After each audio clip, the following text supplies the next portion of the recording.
आंध्र प्रदेश सरकारनं 3 senior IPS अधिकाऱ्यांना निलंबित केलंय। मुंबईतल्या एका अभिनेत्रीला आणि तिच्या आई-वडिलांना खोट्या केसमध्ये गुंतवून अटक केल्याचा तिघांवरती ठपकाही ठेवण्यात आलाय।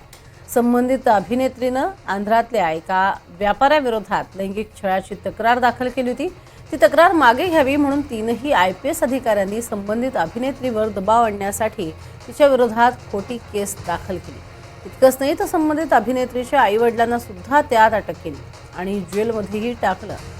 तशी रितसर तक्रारच अभिनेत्रीनं पोलिसात दिली आणि त्याची पोलीस कमिशनरांकडनं दखल घेत चौकशी करण्यात आली। या चौकशीमध्ये तीनही IPS अधिकारी दोषी सापडलेले आहेत आणि त्यानंतरच त्यांना निलंबित करण्यात आले। एखाद्या प्रकरणात इतक्या मोठ्या प्रमाणात अधिकाऱ्यांना निलंबित करण्याची देशातली ही पहिलीच घटना मानली जाते।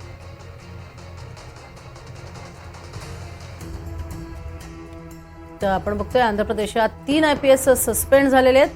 आंध्र प्रदेश सरकारकडनं 3 सिनियर IPS अधिकारी निलंबित करण्यात आले।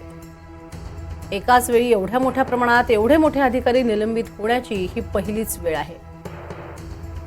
मुंबईतल्या एका अभिनेत्री विरोधात चुकीचा गुन्हा दाखल करून तिच्या आई-वडिलांचा सुद्धा छळ केल्याचा त्यांच्यावर ठपका आहे। तर मुंबईतल्या एका अभिनेत्रीनं एका व्यापाऱ्याच्या विरोधात लैंगिक छळाची तक्रार दाखल केली।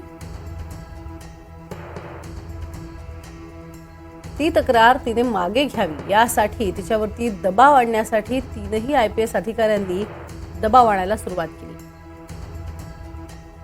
त्यासाठी त्यांनी संबंधित अभिनेत्री तसंच तिच्या आई-वडिलांच्या विरोधात खोटी केस दाखल केली। त्यासाठी संबंधित अभिनेत्रीच्या आई-वडिलांना 42 दिवस त्यांनी तुरुंगात ठेवलं होतं। तीनही IPS अधिकाऱ्यांच्या विरोधात संबंधित अभिनेत्रीनं पोलिसात तक्रार दाखल केली। NTR जिल्ह्याच्या पोलीस कमिशनरनं चौकशी केली आणि रिपोर्ट सादर केला। चौकशी रिपोर्टमध्ये PSR अंजेनुलू, कंथी राणा टाटा आणि विशाल गंदी ही 3 सिनियर IPS दोषी आढळले। तीनही IPS अधिकाऱ्यांनी अधिकारांचा गैरवापर केला हे उघड झालं।